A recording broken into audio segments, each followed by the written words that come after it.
film is a visual and auditory experience, and so I feel it's appropriate to further contextualize the observations of Chapter 3 in a visual auditory format. This video will retain the same format as Chapter 3.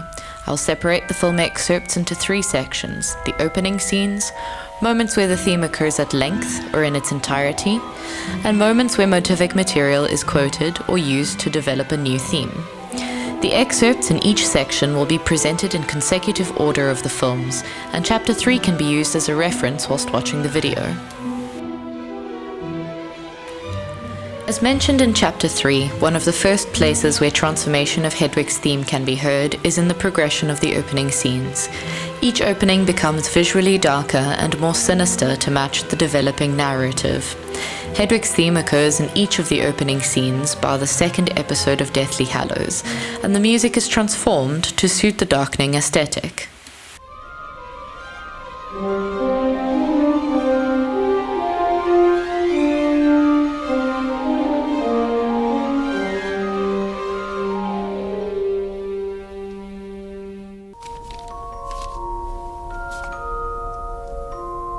Good luck, Harry Potter.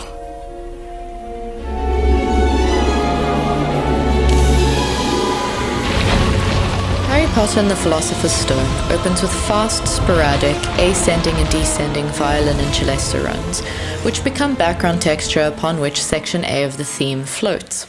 The twinkling-like texture of the runs creates a kind of moving bed of sound that supports the horns. The horns in their middle register have a brilliant tone, which creates a sense of announcement and grandeur. The opening is split in 2 by a section of drama which acts as a narrative introduction to the series.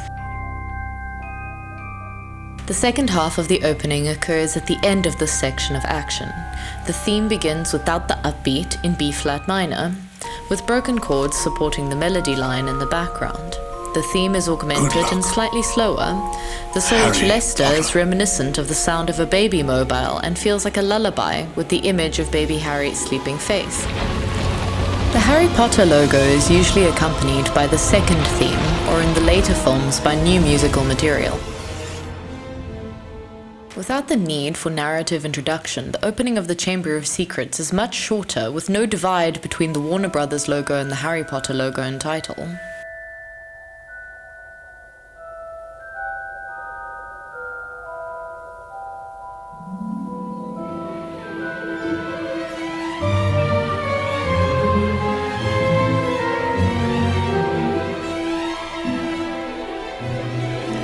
The theme is announced by solo celesta rather than the horns. The sound of wind accompanies the celesta, creating an eerie rather than magical feeling that the violin runs created previously. Unlike the first opening, Section B of the theme is presented, announced by a harp glissando which precedes the entrance of the violin runs that we know from before. The basses provide a quirky accompaniment of broken chord triplets. The Prisoner of Azkaban opening shares many musical similarities with that of the Chamber of Secrets, however it contains much more diegetic sound.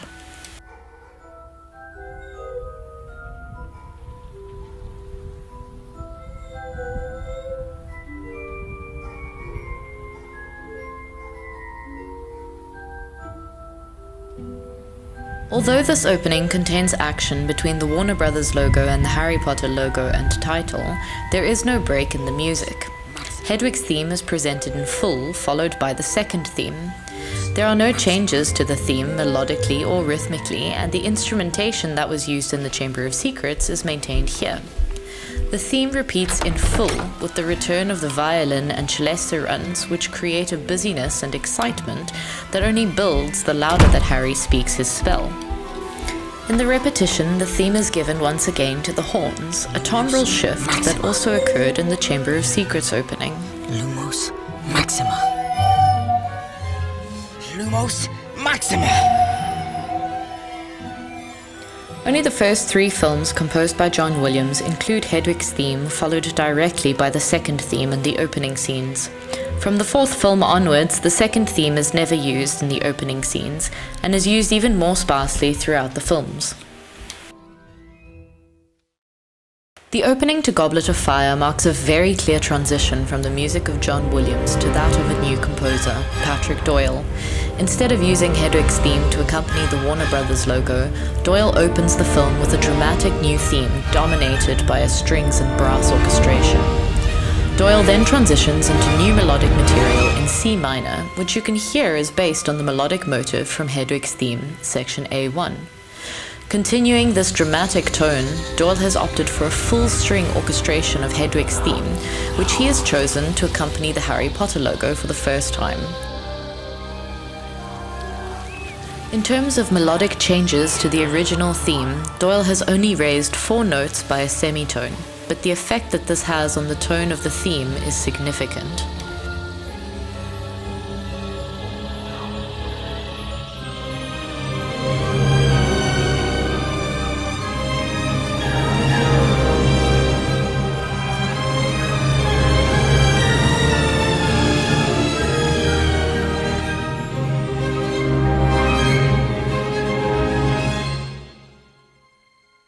The fifth film, composed by Nicholas Hooper, opens with a return to E minor.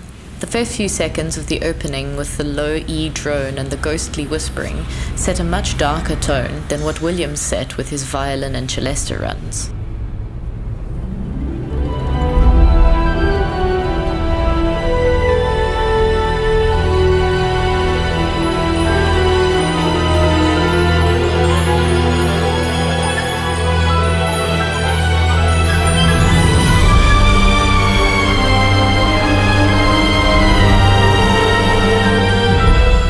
Unlike Doyle, presents the full theme, but halfway through section B he brings in the horns, playing section A a tritone below the violins.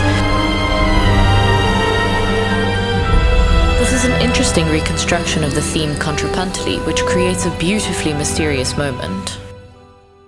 Like his previous opening, Hooper doesn't present Hedwig's theme right away. Instead, he takes the time to use diegetic sounds to build an eerie introduction before presenting only section A1 of the theme in solo celesta.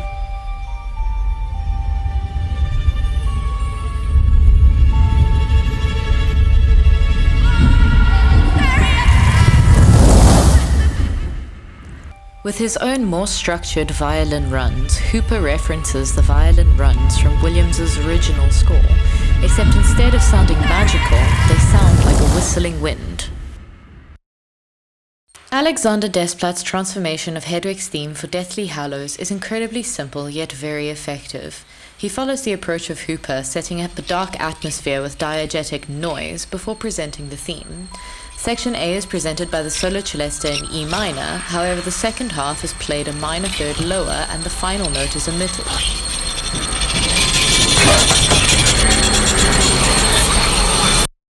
The simple movement of the melody line down a minor third creates a disintegration of the theme that reflects the official end to the childlike magic that the theme once represented.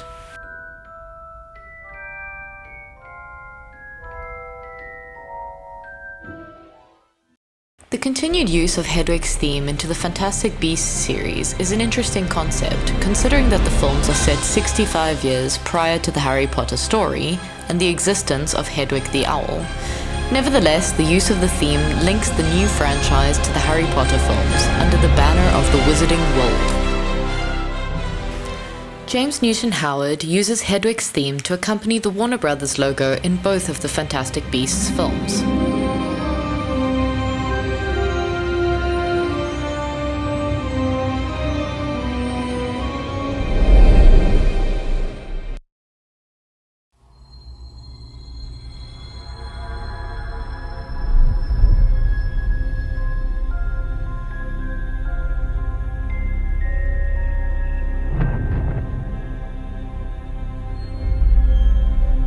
Even from the first film to the second, there is a significant shift in the way Hedwig's theme is presented. The first Fantastic Beasts opening slightly resembles Hooper's Order of the Phoenix opening, where the second is closer to the Half-Blood Prince and Desplat's Deathly Hallows opening.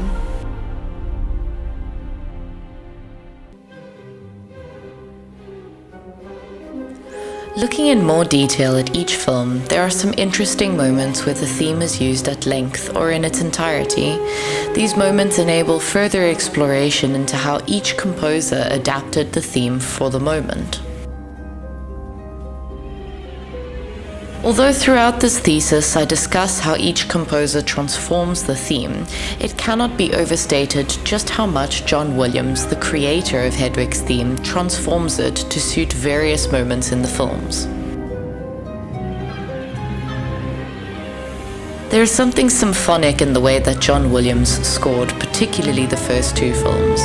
The entire film score for both The Philosopher's Stone and The Chamber of Secrets feels like an extended development period where the credits provide a recapitulation. The next few moments are a select few from the first two films, which show creative transformations and adaptations of Hedwig's theme at length.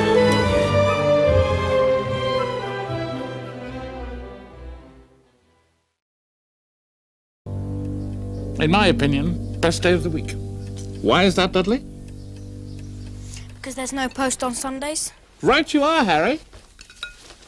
No post on Sunday. Ha! No blasted letters today! No, sir! Not one single bloody letter! Not one!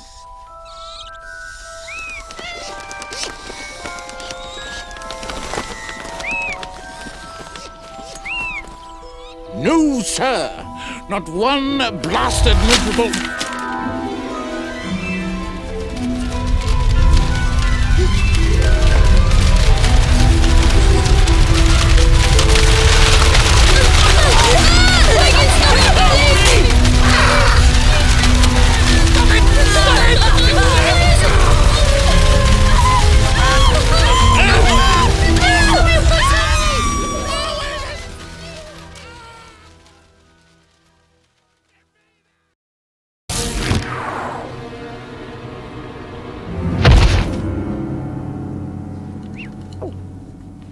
You're a little scary sometimes.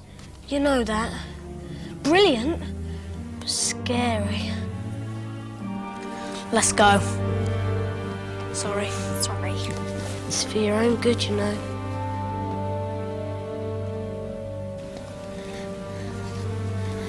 Ow! You stood on my foot! Sorry.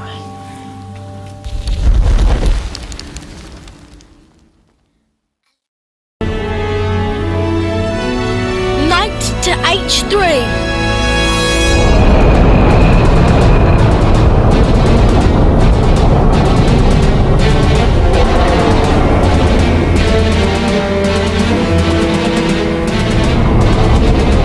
Note how Williams incorporates an expansion of section A1 in retrograde played by the strings. Check. Well, that'll be error with the post.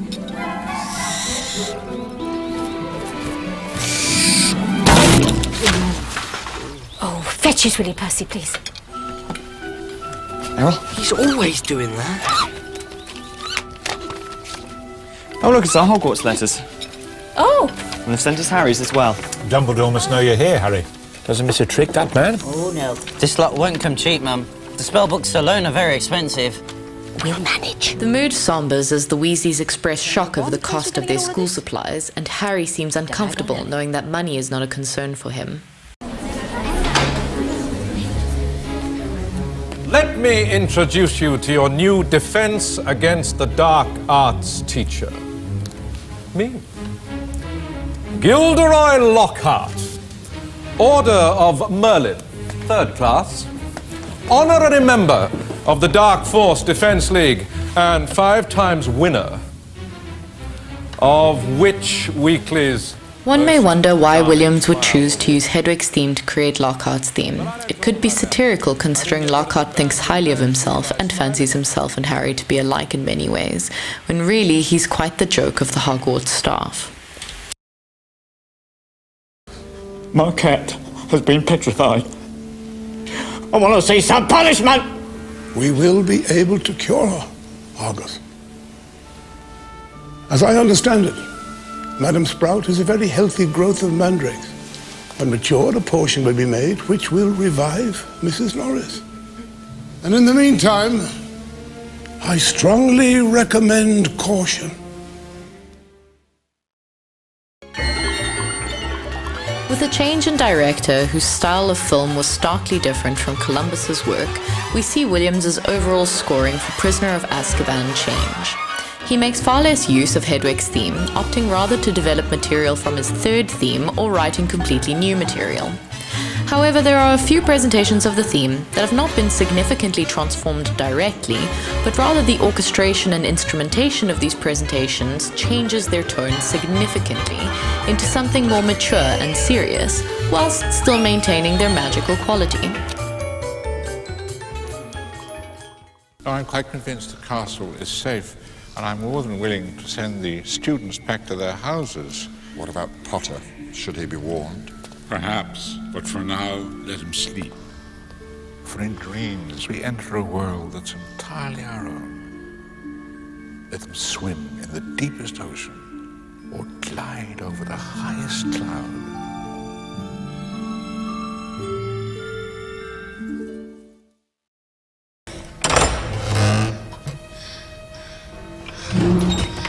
How did you get there? I was talking to you there. No, you're there. What's he talking about, Harry? I know. Honestly, Ron, how can somebody be in two places at once?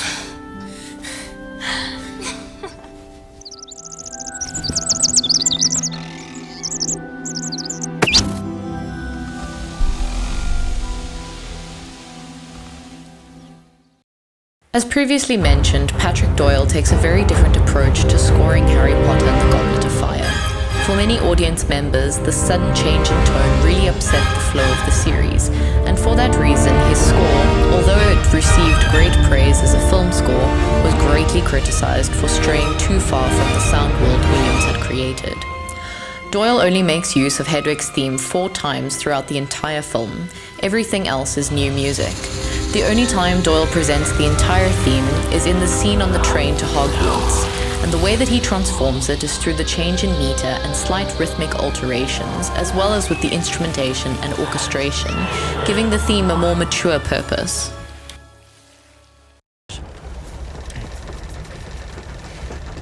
It's hurting again, isn't it? Your scar. I'm fine. You know Sirius will want to hear about this. What you saw at the World Cup and the dream.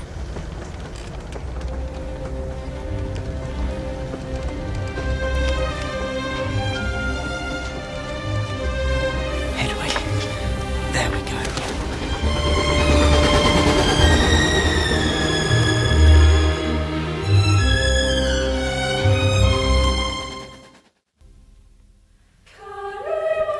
With Nicholas Hooper taking over from Doyle, there's a general stylistic return to the sound world of Williams through Hooper's instrumental choices and textural orchestrations. However, Hooper also minimizes the number of appearances that Hedwig's theme makes throughout his 2 films. Like Doyle, the complete theme is only used in the train scenes of both films.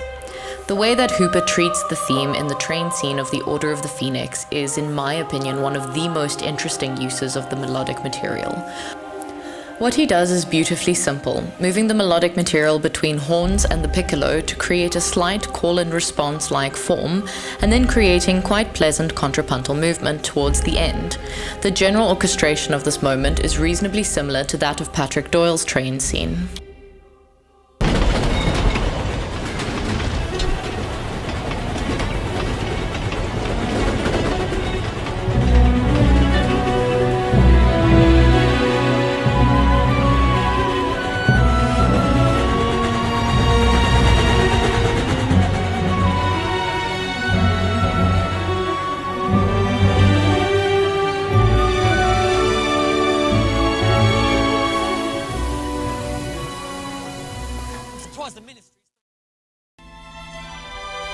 Alexander Desplat completes the Harry Potter series using Hedwig's theme more times than any other composer after Williams did. Desplat finds some great narrative moments in which to use the theme, and each one transforms the theme differently.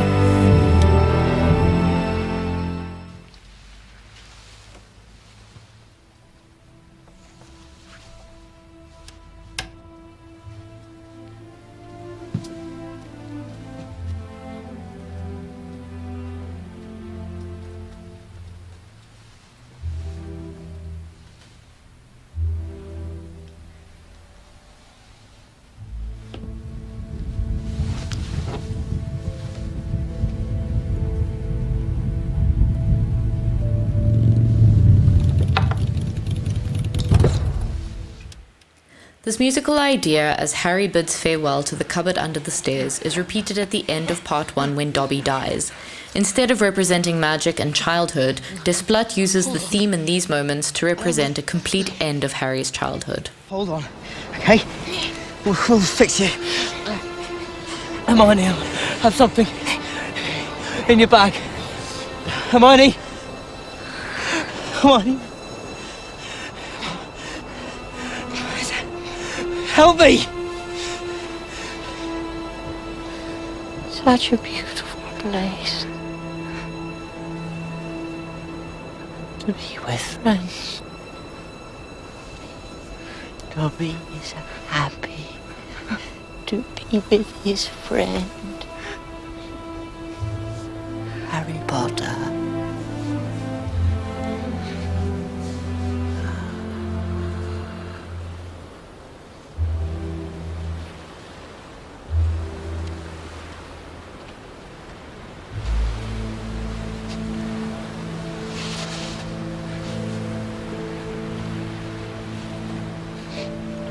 We should close his eyes. Don't you think?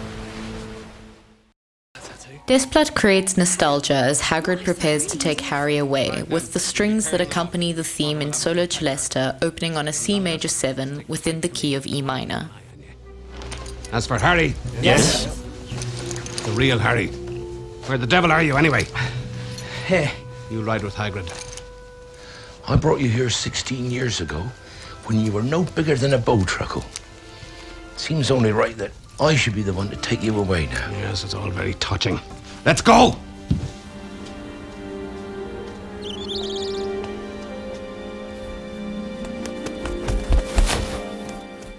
In continuation of using the theme to say goodbye, Desplat uses ascending variations of section A1 in B-flat minor to build tension just before Hedwig's death.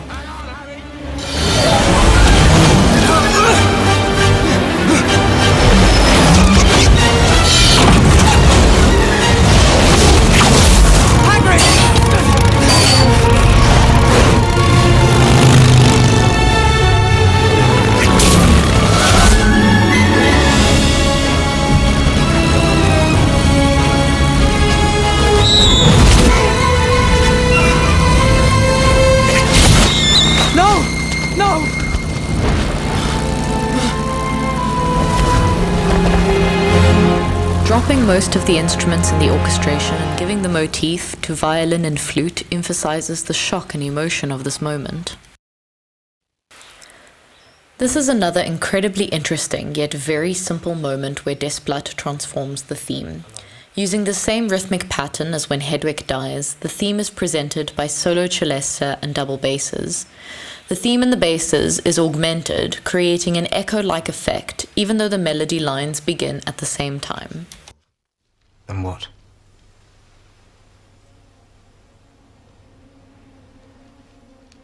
That is my price.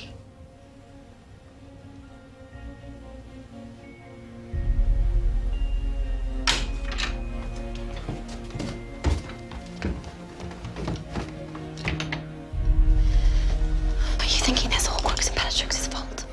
Well, she was terrified when she thought we'd been in there. She kept asking you what else we'd taken. I bet you anything there's a Horcrux in there, another piece of his soul. Let's find it, kill it, and then we're one step closer to killing him. And what happens when we find it? How are we supposed to destroy it now you're giving the sword to Griphook? I'm still working on that part. He's weak.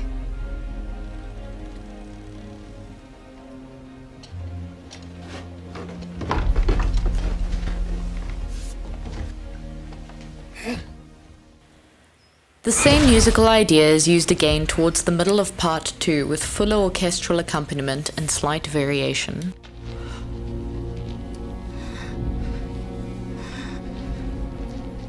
It's the snake. Actually, it's the last one. It's the last Horcrux.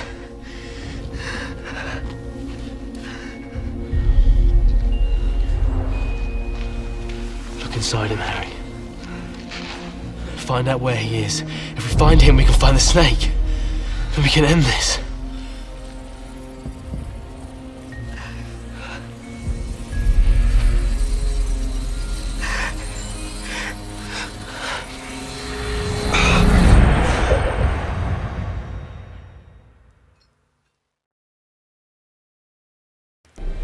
When it comes to the Fantastic Beasts series, James Newton Howard does carry Hedwig's theme across, but for the most part, in Fantastic Beasts and Where to Find Them, his use of it is mostly quotations from Williams's score. However, in The Crimes of Grindelwald, his use of the theme becomes more interesting, especially in this moment when the theme is expanded into a new musical idea.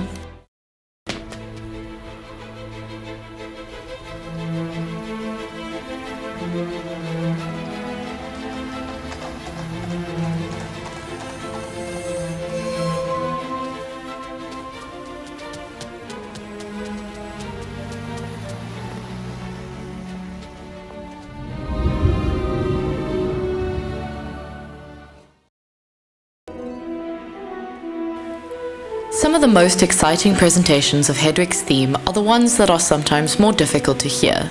These are moments where composers very cleverly took motivic material from the theme and they intertwined it with other musical moments or used it to create new material. The cheerful music of the sorting ceremony is interrupted by an abrupt A-flat major chord, which is followed by the A1 motive played by muted horns. Interestingly, Williams seems to have the basses quoting his semitone theme from Jaws.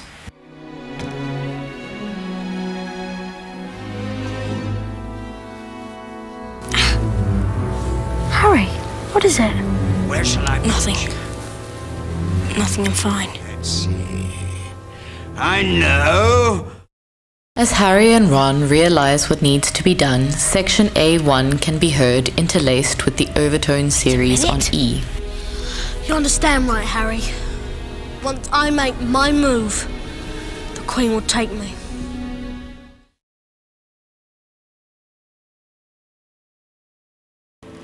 This moment is not as clear to hear because it is a liquidation of section B. It's written in blood.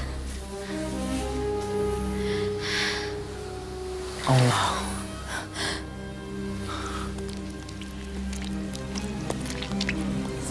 It's Filch's cat. Here, the A1 motif is presented and then repeated with the starting note lowered a perfect fifth while the rest is lowered a minor second. It is then repeated at the end of this moment an octave lower. Harry? It's just... You see, sir, I couldn't help but notice certain things, certain similarities between Tom Riddle and me. I see. Well? Interestingly, in this moment, section A1 is not presented melodically, but it has been incorporated into the chord progression.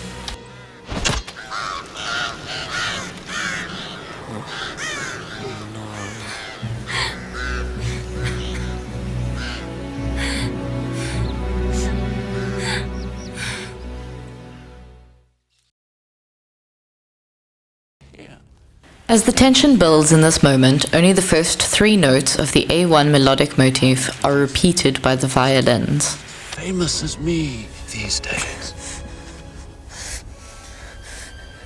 The boy who lived. How lies have fed your legend, Harry.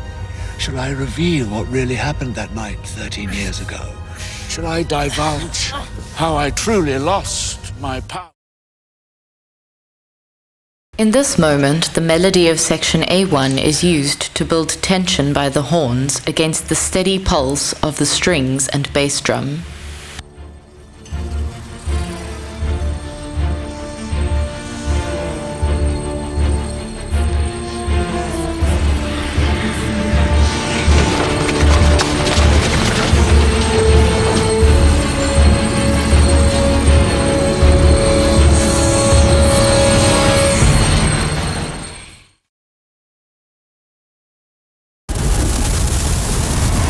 Here, the A1 melodic motif can be heard at the beginning of the solo violin melody.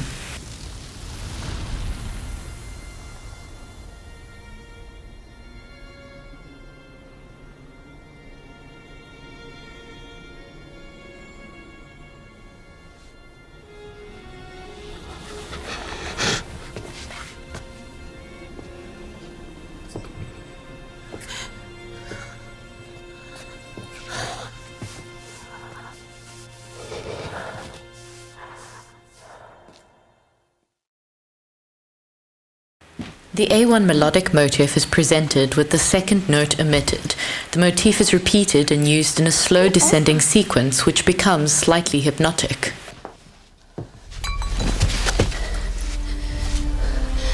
You stay right there. I know what you are. Queenie, we are not here to hurt you. We only want to help you. You're so very, very far away from home. Far away from everything you love, everything that is comfortable. I would never see you harmed. Ever. It is not your fault that your sister is an horror. I wish you were working with me now, towards a world where we wizards were free to live openly, to love freely.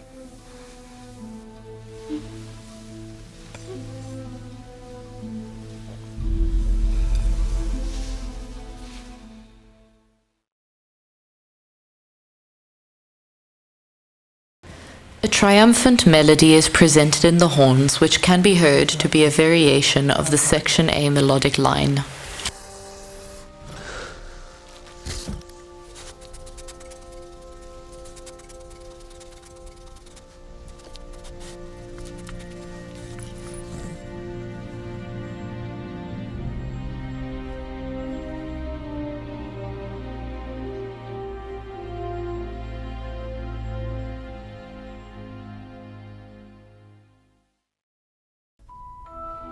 I believe that film music cannot be studied in isolation, as it is intrinsically linked to the visuals it accompanies. This is why this video essay was a necessary step in contextualizing the findings of Chapter 3 and allowing the reader to engage directly with the film. Thank you for watching.